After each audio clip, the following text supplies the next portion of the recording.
ज़्यादा पसीना आने वाली प्रॉब्लम एक काफ़ी कॉमन प्रॉब्लम है, काफ़ी लोग इससे परेशान होते हैं।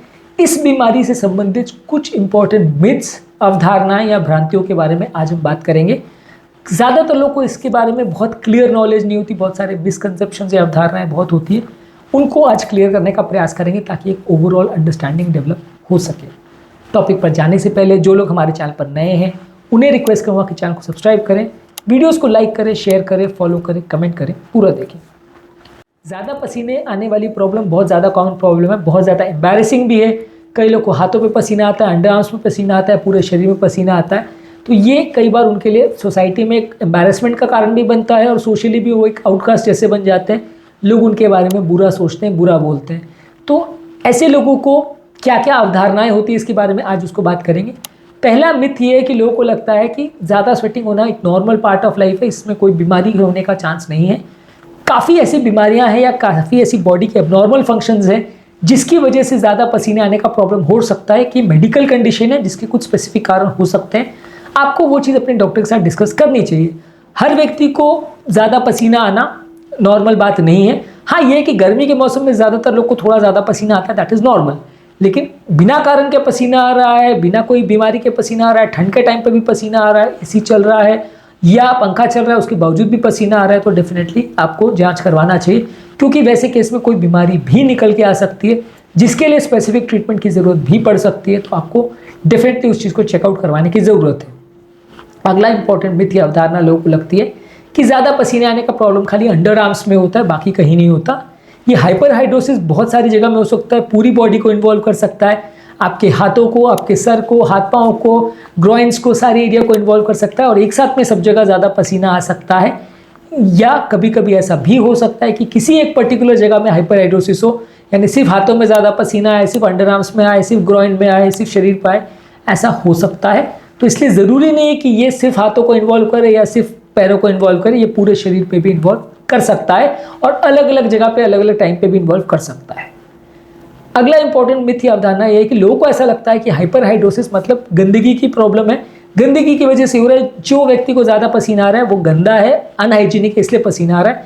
ये ऑब्वियसली सोसाइटी का ज़्यादा सोचना होता है। ऑब्वियसली जिसको ऐसे प्रॉब्लम है वो तो जानता है कि वो अनहाइजीनिक नहीं है, लेकिन हाँ, ये पुअर हाइजीन से कोई रिलेटेड नहीं है। ये एक डिजीज़ है जो कि बहुत सारे फैक्टर्स रिलेटेड हो सकती है और पुअर हाइजीन या गंदगी की बीमारी सोच के लोग उसको जो आउटकास्ट करते हैं या उसके बारे में बुरा भला बोलते हैं, ये पूरी तरह से गलत है।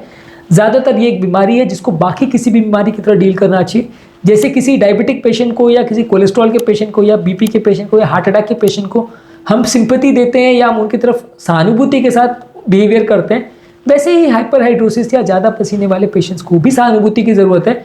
उनको भी कोई बीमारी या प्रॉब्लम है जिसकी वजह से ज़्यादा पसीना आता है, वो जानबूझ के नहीं नहाते हैं इसलिए नहीं आ रहा है उनको प्रॉब्लम, उनको कोई बीमारी है या बॉडी का सिस्टम गड़बड़ है जिससे उनको तकलीफ हो रही है, तो उनको भी प्रॉपर एम्पैथी मिलनी चाहिए, प्रॉपर सिंपैथी मिलनी चाहिए। लेकिन ज़्यादातर लोगों को लगता है कि क्योंकि ज़्यादा पसीना गंदगी के साथ एसोसिएटेड है, इसलिए लोगों को लगता है कि क्योंकि ये व्यक्ति साफ सुथरा नहीं रहता है, नहाता नहीं है, इसलिए इसको पसीना आता है।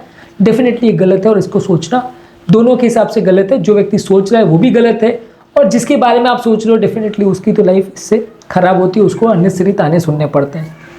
इसके अलावा कुछ लोग को ऐसा लगता है कि हाइपरहाइड्रोसिस जो है एक कॉस्मेटिक प्रॉब्लम है आखिर और कुछ नहीं है। अगर ज़्यादा पसीना आ रहा है तो बस वो खाली कपड़े गंदे हो जाएंगे या स्मेल आने लगेगी, इसको अगर हम डिओड्रेंट से कवर कर लेते हैं तो कोई दिक्कत नहीं है।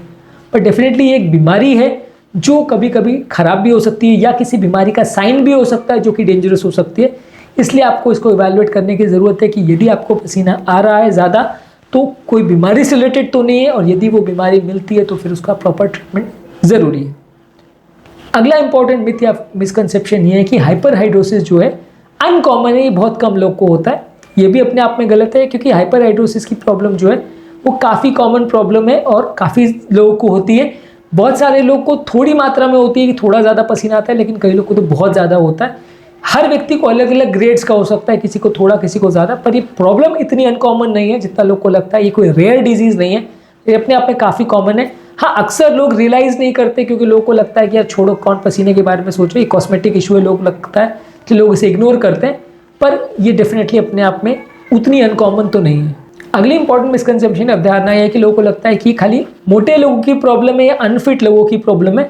डेफिनेटली एक डिजीज़ है जो कुछ मोटे लोगों में या अनफिट लोगों में ज़्यादा हो सकता है कुछ और कारणों से, लेकिन इसके बहुत सारे रिस्क फैक्टर्स है, बहुत सारे इश्यूज़ हैं, इसलिए मोटापे से इसका रिलेशन बहुत ज़्यादा डेफिनेटिव नहीं है। हर व्यक्ति को तभी हाथ पसीना ज़्यादा आएगा जब वो मोटा है या अनफिट है, ऐसा बिल्कुल नहीं है। बहुत सारी दूसरी बीमारियां भी है जहाँ पे आदमी बिल्कुल दुबला पतला भी हो फिर भी पसीना ज़्यादा, ऐसा हो सकता है।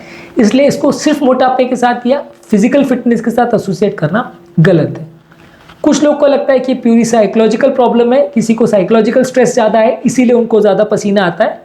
साइकोलॉजिकल स्ट्रेस इसका एक रिस्क फैक्टर हो सकता है। स्ट्रेस की वजह से हार्मोन ज़्यादा बनते हैं या स्ट्रेस हार्मोन्स निकलते हैं जिससे ज़्यादा पसीना आ सकता है।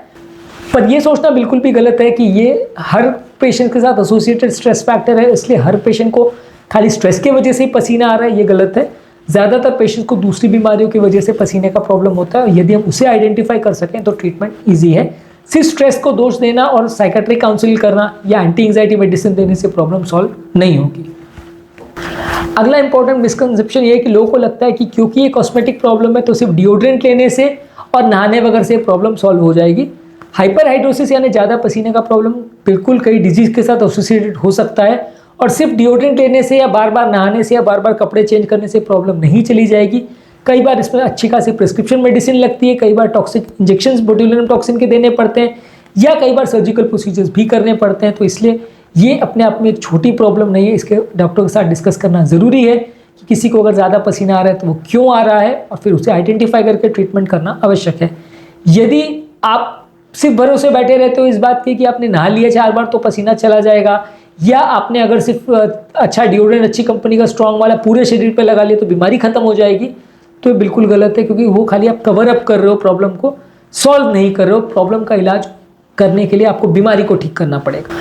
अगला इंपॉर्टेंट भ्रांति या अवधारणा ये है कि लोगों को लगता है कि ये अपने आप से थोड़े टाइम के बाद चली जाएगी। यंग लोगों को होती है थोड़े दिन और कुछ दिन के बाद चली जाएगी। बहुत सारे कारण होते हैं हाइपरहाइड्रोसिस के और उसमें कई बार ये जिंदगी भर भी परसिस्ट कर सकती है यदि इसको टाइम पर या सही तरह से ट्रीटमेंट नहीं किया। हाँ, इसमें फ्लक्चुएशन हो सकते हैं कि कभी ज़्यादा है कभी कम आए, किसी मौसम में ज़्यादा है किसी मौसम में कम आए, इससे फ्लक्चुएशन हो सकते हैं, लेकिन ओवरऑल जिंदगी भर ये काफ़ी केस में परसिस्ट कर सकती है। इसलिए अपने आप चली जाएगी ये सोचना गलत है। हाँ, कुछ केसेस में जा भी सकती है पर हर केस में अपने आप खत्म हो जाएगा ये सोचना गलत है। और लास्ट इंपॉर्टेंट अवधारणा जिसको आज बात करेंगे वो ये है कि लोगों को लगता है कि ये एक सीरियस प्रॉब्लम नहीं है और अगर पसीना आ रहा है तो हम इसे इग्नोर कर सकते हैं, तो नॉर्मल सी बात है। देखिए, नॉर्मल सी बात नहीं है एज लॉन्ग एज उसका कारण कोई सीरियस नहीं है। ऑब्वियसली इसमें बहुत क्लियर कोई अच्छा इलाज नहीं है, इसलिए कई बार हमको सिर्फ उसको इग्नोर करके काम चलाना पड़ता है। लेकिन कभी कभार ये सीरियस प्रॉब्लम्स के साथ भी एसोसिएटेड हो सकता है, इसलिए आपको इसके लिए प्रॉपर जांच करवाना ज़रूरी है। हाइपरहाइड्रोसिस अपने आप में एक सिंपल प्रॉब्लम नहीं है, कई इंपॉर्टेंट बीमारियों के साथ एसोसिएट हो सकता है, कई ग्रेड्स का हो सकता है और कभी कभार आपको इसमें सीरियस थेरेपी या दवाइयाँ और ट्रीटमेंट की ज़रूरत भी पड़ सकती है। इसलिए इसको सीरियस कंडीशन ही माने, इसको इग्नोर ना करें। बिल्कुल माइल्ड सा हो रहा है तो मे बी आप इसे इग्नोर कर सकते हैं, पर बहुत ज़्यादा अगर पसीना आ रहा है तो इसे इग्नोर ना करें। एटलीस्ट एक बार आपके लोकल फिजिशियन या डॉक्टर या जो भी स्पेशलिस्ट है उसको एक बार ज़रूर डिस्कस करें। उम्मीद करूँगा कि आज के टॉपिक में कुछ नई बातें जानने को मिली होगी। जो लोग हमारे चैनल पर नए हैं उन्हें रिक्वेस्ट करूँगा कि चैनल को सब्सक्राइब करें, वीडियोज़ को लाइक करें, शेयर करें, फॉलो करें, कमेंट करें, पूरा देखें। Thank you.